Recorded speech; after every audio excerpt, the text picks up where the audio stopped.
여기에서 우리는 예수님께서 겪으신 고난의 핵심적인 이유가 무엇인지 알 수 있습니다. 그 고난의 핵심적인 이유가 어떤 거냐면 보시면 마땅히 형벌받을 내 백성의 허물 때문이다 라고 그 이유가 명확하게 기록되어 있습니다. 오늘 우리는 이 짧은 구절 안에 담긴 의미를 묵상하면서 우리의 허물 때문에 십자가를 향해 한 걸음 한 걸음 가셨던 그 예수님의 발자취를 따라가면서 그 사랑의 깊이와 넓이를 함께 생각해 보고자 합니다. 그래서 오늘 설교는 크게 세 가지 흐름으로 진행될 것입니다. 그 세 가지 단어들을 좀 잊지 마시고 따라오시기 바랍니다. 첫 번째는 뭐냐면 예수님의 고난이 말씀의 성취됨이 되는 사건이 된다라는 거예요. 말씀의 성취가 첫 번째 큰 주제고, 두 번째는 뭐냐면 억울한 죄의 짐을 짊어지는 우리의 그런 허물을 짊어지는 그런 억울한 고난 속에서 오히려 예수님께서 심판의 주로 그 사건 가운데 자리하신다라는 거예요. 두 번째 주제는 뭐예요? 심판의 주인 되십니다라는 거예요. 심판의 주. 세 번째는 뭐냐면 그 모든 고난을 감당하시고 우리를 구원을 완성하신 예수님의 은혜를 나누고자 합니다. 결과적으로는 허물을 짊어지고 가는 그 고난 속에서 주어지는 우리 가운데 있는 선물, 유익은 무엇인가? 이 세 가지 관점으로 우리가 접근을 해 나갈 것입니다. 기억하고 계시죠? 단어 기억하셔야 됩니다. 첫 번째는 뭐예요? 말씀의 성취. 두 번째는 뭐예요? 심판의 주인. 세 번째는 구원, 고난의 선물. 이 정도로 이해를 하시면 좋을 것 같습니다. 그래서 우리의 허물을 대신 지신 예수님의 고난은 뭐냐면 그냥 우연히 주어진 게 아니다라는 거예요. 오래전부터 계획되어진 하나님의 말씀의 성취가 된다라는 거예요. 이사야 선지자가 예수님을 도수장에 끌려가는 하나님의 어린 양으로 묘사를 했습니다. 7절 말씀입니다. 7절 말씀에 보면 이렇게 기록되어 있습니다. 그가 곤욕을 당하여 괴로울 때에도 그의 입을 열지 아니하였으며 마치 도수장으로 끌려가는 어린 양과 털 깎는 자 앞에서 잠잠한 양같이 그의 입을 열지 아니하였도다.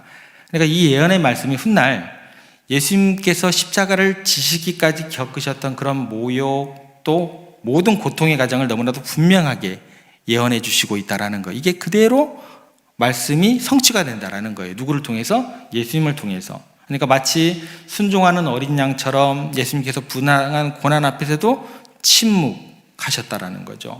그래서 하나님의 구원 계획을 이루시기 위한 자기 인내의 모습을 잘 감당하신 예수님으로 성취가 되었다라는 것입니다. 그리고 또 한 가지, 예수님께서 어린 양으로 표현된 것은 뭐냐면 단순히 고난받으면서 침묵했다 이 정도로 끝나는 것이 아니죠.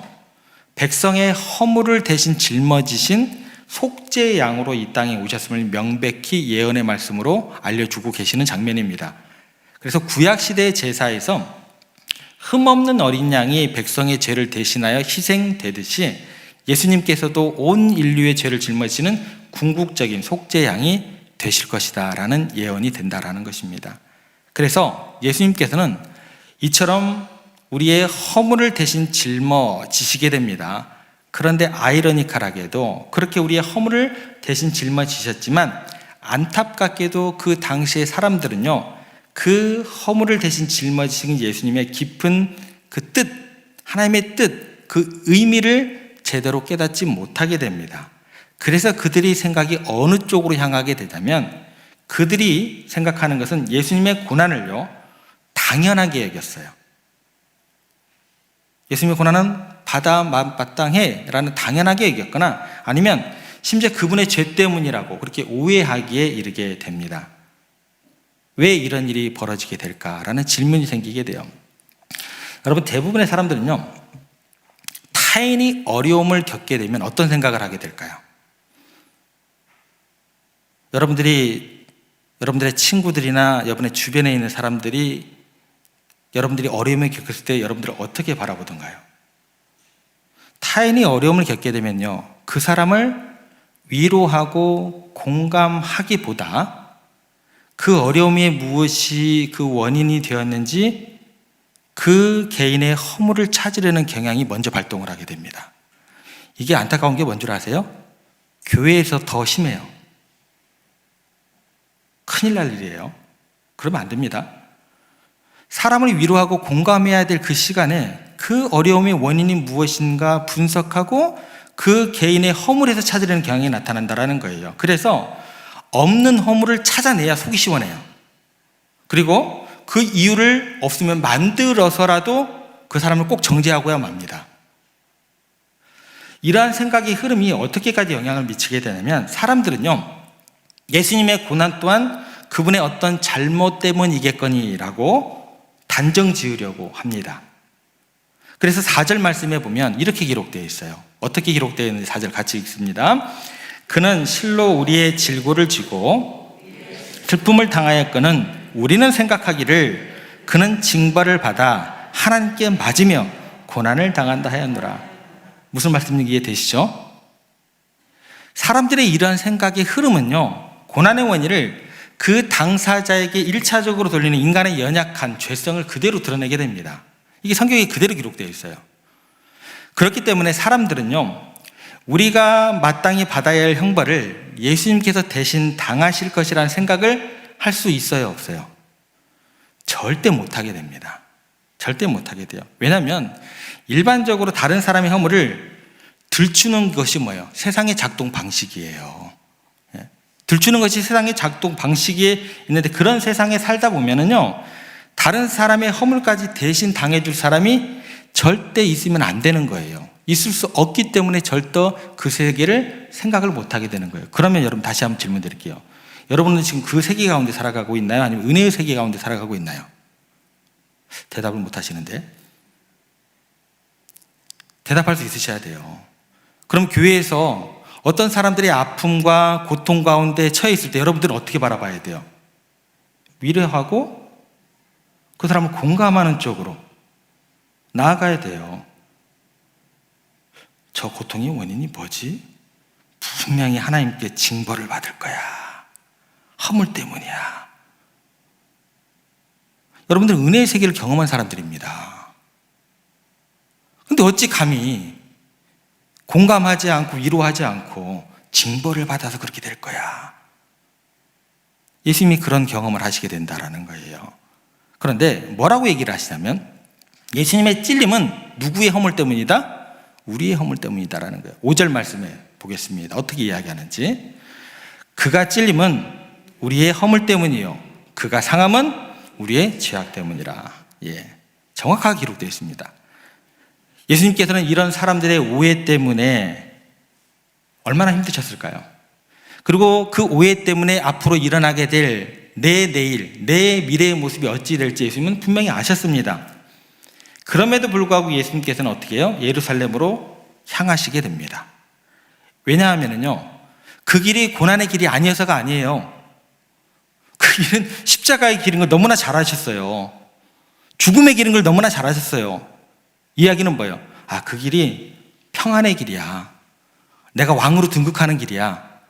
이렇게 아셨기 때문에 간 게 아니라, 십자가의 길이요, 고난의 길인 줄 아셨지만 동시에 그 고난과 십자가의 길만 있는 것이 아니고 무엇에 예비하심이 있는 거예요? 인류를 구원하시는 하나님의 거룩한 계획이 있었기 때문에, 그것도 아셨기 때문에 가신 거예요.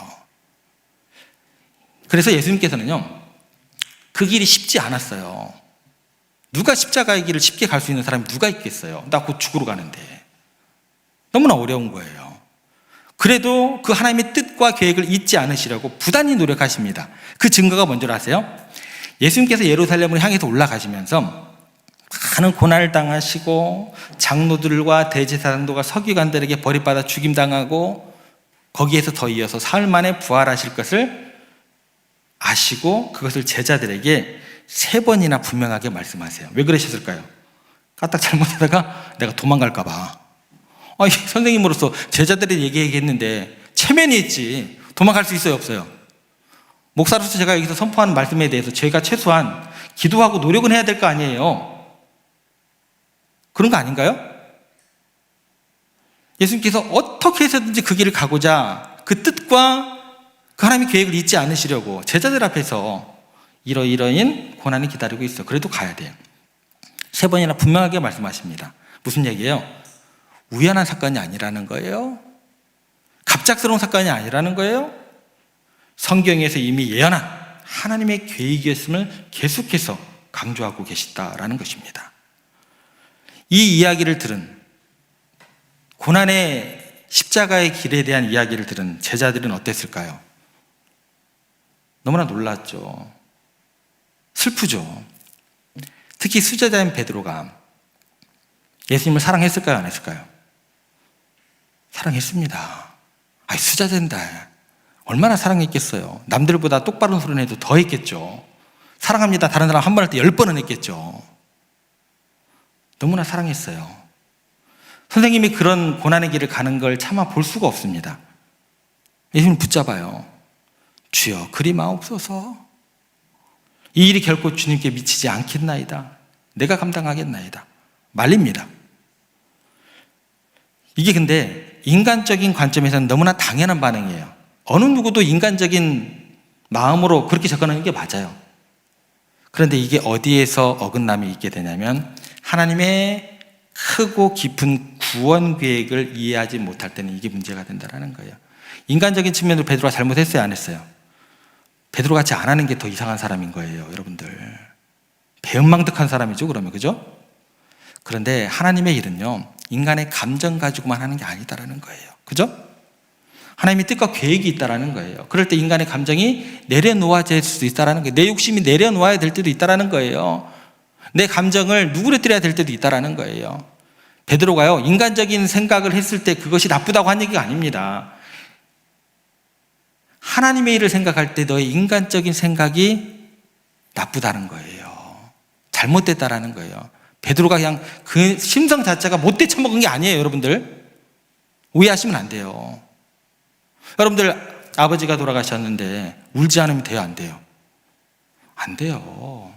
우셔야죠. 인간적인 지극히 당연한 도리를 하셔야 돼요. 거기에 더해서 하나님의 뜻이 무엇인지, 하나님의 계획이 무엇인지, 그래도 형, 엄마 울지 마. 슬프지만 예비하신 곳으로 가셨어. 우리 울지 말자. 서로 위로하자.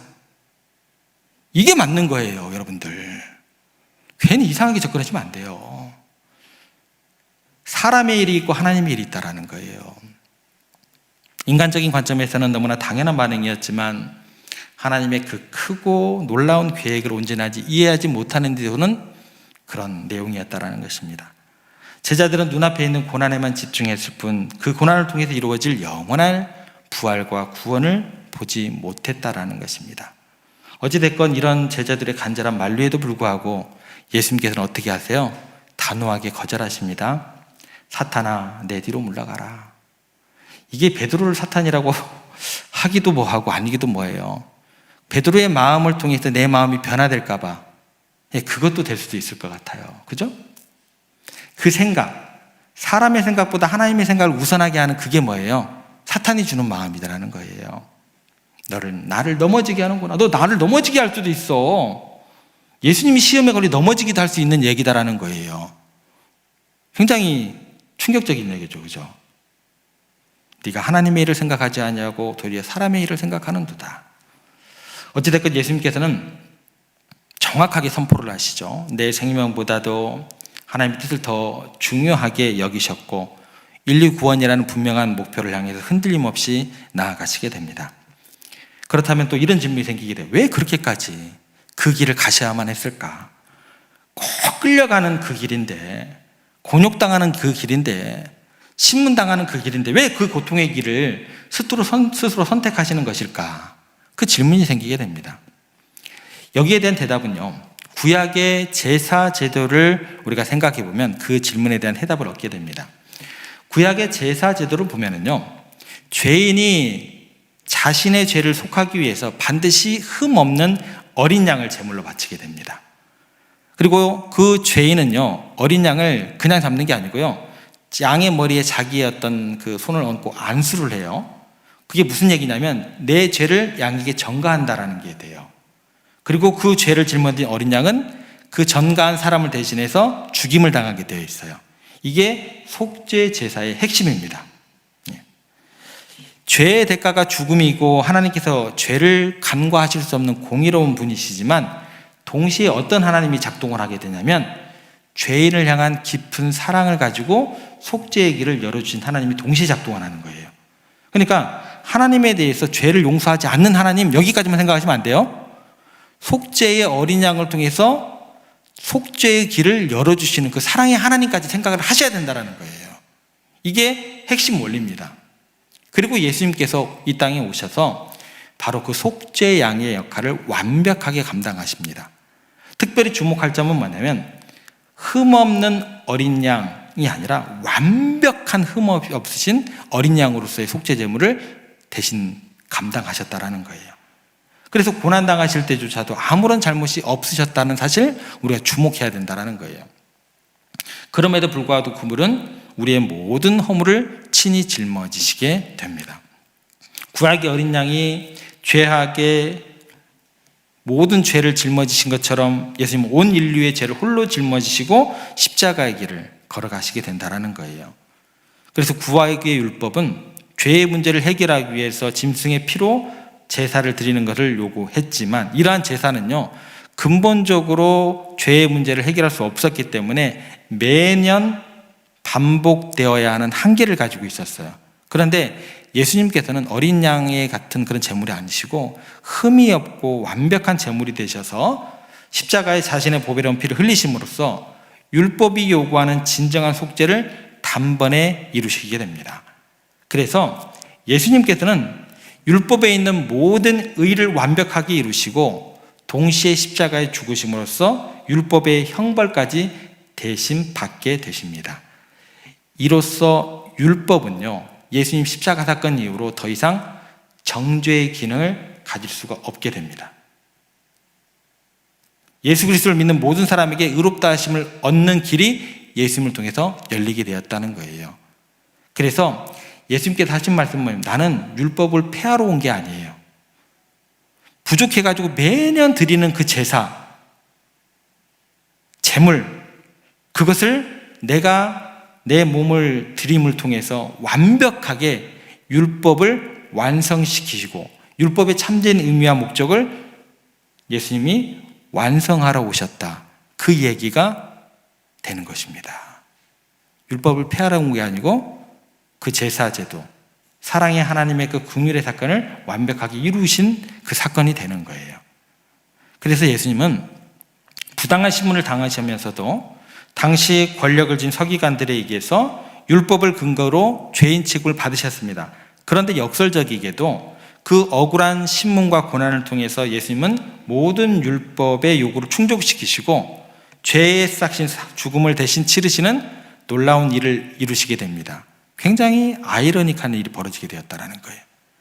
분명히 신문을 당하고 율법으로 인해 고난을 당하셨음에도 불구하고 그 과정을 통해서 율법이 완성되고 모든 죄의 대가를 치르시는 구원의 역사를 예수님께서 이루시게 됩니다. 이게 하나의 놀라운 이야기의 첫 번째 장면입니다. 그런데요, 더 놀라운 이야기가 또 전개가 됩니다. 그건 뭐냐면 우리의 허물을 감당하시기 위해서 가신 그 예수님의 발걸음은요, 하나님의 뜻을 이루기 위해서 말씀에 굳게 서 있었기 때문에 확고한 의지, 담대함을 가지고 나아가시게 된다는 거예요. 그래서 예수님께서 붙잡혀 가십니다. 예수님께서 누구를 잡으러 가시는 게 아니에요. 끌려가시는 거예요. 사람들이 보기에는. 그런데 그 끌려가시는 그 모습 가운데서 조금도 머뭇거림이나 두려움을 찾아볼 수가 없게 됩니다. 그리고 그 고난의 자리는요, 단순히 예수님께서 심판받는 수동적인 자리가 아니라 역설적으로 하나님의 공의가 분명하게 드러나고 세상의 죄악이 낱낱이 폭로되는 예수님께서 심판주로 자리하는 그런 자리가 되었다라는 거예요. 그러니까 겉으로 보기에는 부당한 신문을 당하는 것처럼 보이지만 실상은 그 신문 자체가 그들의 죄를 심판하는 하나님의 주권이 선포되는 그런 자리가 되었다라는 거예요. 겉으로 보기에는 무력하게 끌려가는 것 같은데 흠이 없으신 예수님 앞에서 재판하는 빌라도나 제사장이나 그리고 군중들이 오히려 자신들의 죄성과 위선과 그리고 하나님을 거부하는 완악함이 드러나는 순간이 되었다라는 것입니다. 빌라도를 통해서 한번 생각을 해볼게요. 이 얘기가 무슨 얘기인가? 예수님을 신문했던 로마 총독 빌라도의 모습을 우리가 주목해 보겠습니다. 그가 권력을 가진 사람이었어요. 그런데 권력을 가진 사람이 진리 앞에서 갈등하고 두려워하는 나약한 인간의 모습을 보여줍니다. 그가 하는 얘기가 뭐냐면 예수님에게서 아무런 죄도 발견하지 못했다라고 이야기를 해요. 오히려 그가 하는 얘기는 뭐냐면 예수님의 무죄함을 인정하고 석방하려고 여러 번 시도를 하게 됩니다. 이런 빌라도의 마음을 더욱 흔들었던 사건이 하나 있습니다. 그의 아내가 꿈을 꾼 후에 사람을 보내서 남편에게 경고합니다. 저 옳은 사람에게 아무 해도 행하지 마십시오. 오늘 밤 꿈에 그 사람 때문에 내가 몹시 괴로움을 당했습니다. 그러니까 빌라도의 아내가 하는 말이 뭐냐면 꿈을 통해서 예수님께서 단순한 죄수가 아닌 의로운 분을 깨닫고 남편에게 급하게 그 말을 전했던 거예요. 예수님의 무죄함을 증언하는 또 하나의 강력한 증언이 되었고 세상 권력조차 진리 앞에서 흔들릴 수 있는 빌라도의 모습을 보게 됩니다. 그래서 결국 빌라도가 어떤 행동을 취하게 되냐면 군중들의 격렬한 외침과 압박에 굴복하게 됩니다. 예수님을 십자가 내어주기로 결정을 하긴 하지만 그때 했던 행동이 뭐냐면 물을 가져다가 군중 앞에서 손을 씻으면서 이야기를 합니다. 자기가 선포를 했으면요 그 말에 책임을 져야죠. 근데 그렇지 못하는 거예요. 떳떳하지 못한 거예요. 불안한 거예요. 이게 힘을 가졌던 권력자의 위치에서 사람이다라는 거예요. 뭐라고 얘기해요? 이 사람의 피해에 대해서 나는 죄가 없으니까 당신들이 책임지십시오. 도망가는 거예요. 겉으로 보기에는 자신의 손을 깨끗하게 씻는 것처럼 보였지만 실상은 뭐예요? 예수님의 무죄한 피해에 대한 책임을 지기 싫은 거예요. 빌라도의 손 씻는 행위는요, 예수님의 무죄함을 스스로 인정하면서 불의한 권력과 군중의 압력에 타협한 그의 나약함만 그대로 나타나게 되었다라는 것입니다. 다시 정리해 볼게요. 겉으로 보기에는 끌려가는 연약한 모습이었습니다. 억울하게 신문을 당하는 듯 했습니다. 흠이 없은 예수님 앞에서 재판하는 빌라도나 대제사장이나 그리고 백성들은 오히려 자신들의 죄성과 또 위선과 더러움이 폭로되는 오히려 그들이 심판의 자리에 놓이게 되었다는 거예요. 무슨 얘기인가 이해가 되셔야 됩니다. 예수님께서는 죄가 없으신 깨끗하고 흠이 없은 분이기 때문에 아무리 예수님을 끌고 가서 부당한 신문을 해도 예수님께서 곤욕을 치르게 해도 끌려갔을지라도 그 고난의 자리는 역설적으로 심판을 받는 자리가 되는 것이 아니라 오히려 그 죄를 심판하는 거룩한 자리로 뒤바뀌게 되었다는 거예요.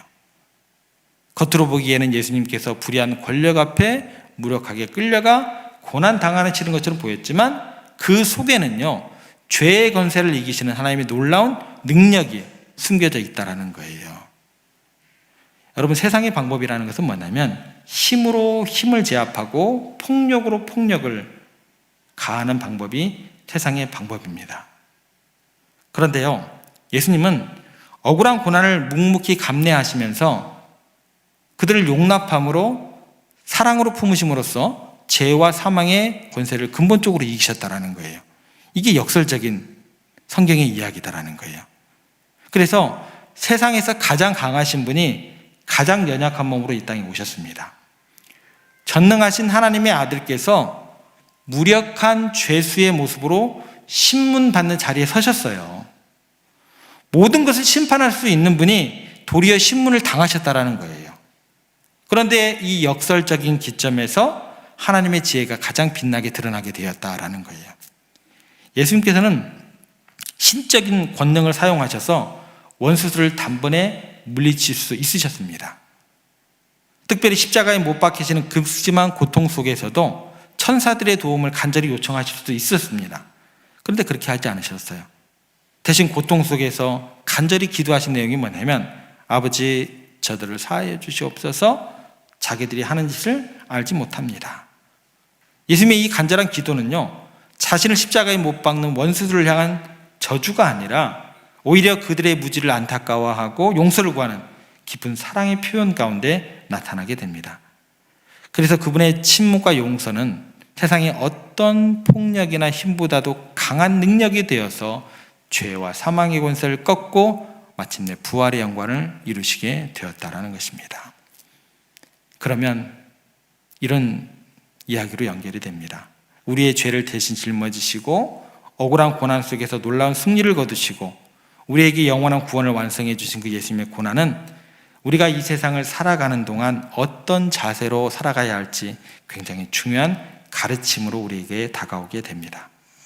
예수님의 고난은요, 우리에게 억울한 상황 속에서도 놀라운 능력과 구원의 역사가 하나님을 통해서 나타날 수 있다라는 그 진리를 우리들에게 깨우쳐 주게 됩니다. 겉으로 보기에 끌려가는 어린 양처럼 연약하고 무력해 보일지라도 그 고난 자체가 죄를 심판하고 악의 세력을 무력화시키는 강력한 힘이 될 수 있음을 우리가 기억해야 할 것입니다. 우리의 삶 속에서 겪는 억울한 고난 속에서도 하나님의 놀라운 계획이 신실하게 이루어질 수 있음을 기억해야 할 것입니다. 그러므로 우리는요, 부당한 고난 속에서도 믿음을 잃지 않고 하나님의 뜻을 구하며 인내하는 우리의 삶이 되어야 할 것입니다. 여러분, 역사를 되돌아보면요, 진정으로 사회를 변화시키고 정의를 세우는 것은 죄 있는 자들의 힘이나 권력이 아닙니다.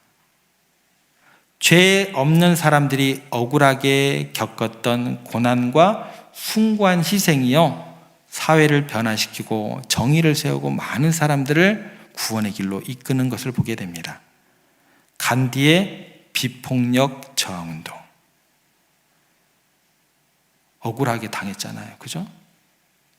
마틴 루터킹 목사님의 인권운동, 너무나 잘 알잖아요. 수많은 역사적 사례들이 이를 분명하게 증명하게 되더라는 거예요. 진정한 변화라는 것은 뭐냐면 힘이나 폭력이 아니라요, 사랑과 희생을 통해서 이루어진다는 영원한 진리를 우리들에게 역사도 가르쳐주고 있다는 것입니다. 우리 또한 이 세상을 살아가면서 때로는 억울한 일을 당하거나 부당한 대우를 받을 수 있습니다. 여러분들이 마치 도수장에 끌려가는 어린 양처럼 무력하게 느껴질 수도 있고, 내가 이처럼 수동적인 사람이었나라고 느껴질 때도 있으십니다. 그런데 하나님께서는요, 우리의 그러한 고난을 결코 헛되게 하지 않으십니다. 오히려 그 고난 속에서 하나님의 능력이 더욱더 분명하게 드러날 것이고, 우리를 더욱 강하게 하고 성숙한 믿음의 사람으로 빚어가시는 귀한 기회로 만들어 주실 것입니다. 그래서 우리가 겪는 어려움이라는 것은 단순히 고통스러운 경험으로 끝나는 것이 아니라 하나님의 더 크신 계획 안에서 놀랍고도 의미 있는 역할을 감당하게 하실 줄 믿으시기를 바랍니다. 그러므로 여러분들 고난 속에서도 하나님을 신뢰하며 그분의 인도하심을 겸손히 따라가는 여러분들 되시기를 주님의 이름으로 부탁을 드립니다. 그렇게 나아갈 때 예수님께서는 스스로 끌려가는 어린 양처럼 철저히 낮추셨는데, 하나님께서는 그분을 인류를 죄에서 구원하는 영원한 대제사장으로 높여주셨습니다. 낮아짐이 큰 영광스러운 높아짐으로 이어진 하나님의 놀라운 섭리를 우리에게 분명히 가르쳐 주십니다. 우리 또한 스스로 겸손하게 낮추고 하나님의 뜻을 온전히 순종할 때 하나님께서는 우리를 통해서 놀라운 일을 이루시고 우리를 존귀하게 사용하실 줄 믿습니다. 우리의 겸손한 순종은요, 하나님의 능력 안에서 놀라운 결실을 맺게 될 줄 믿으시기를 바랍니다. 요셉의 이야기를 한번 생각해 보겠습니다.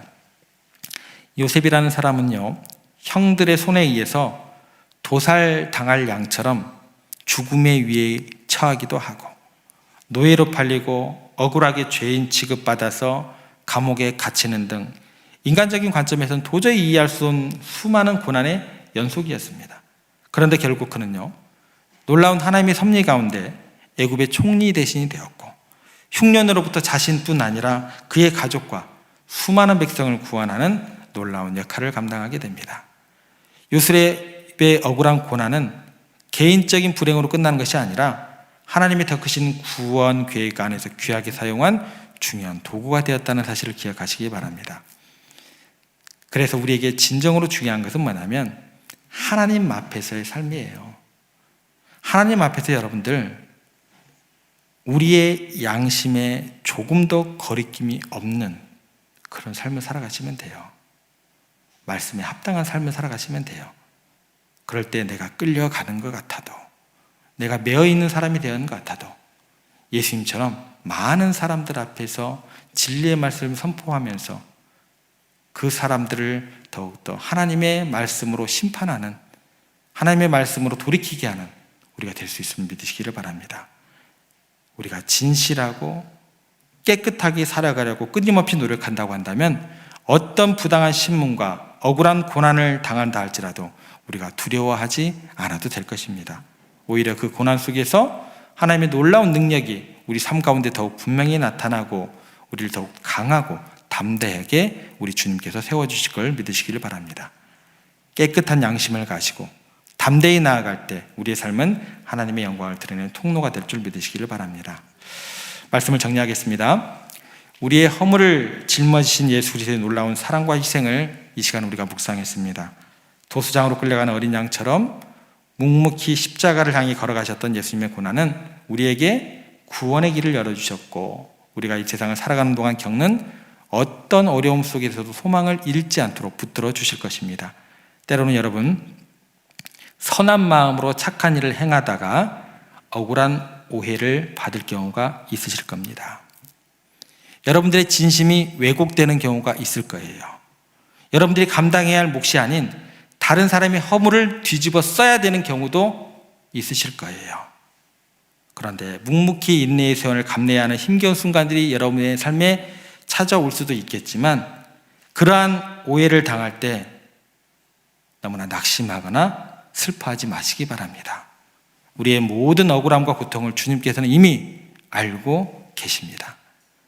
자녀의 문제이든지 배우자의 문제이든지 그리고 직장의 상사나 동료들에게 부당한 오해를 받더라도 실망하거나 좌절하지 마시기 바랍니다.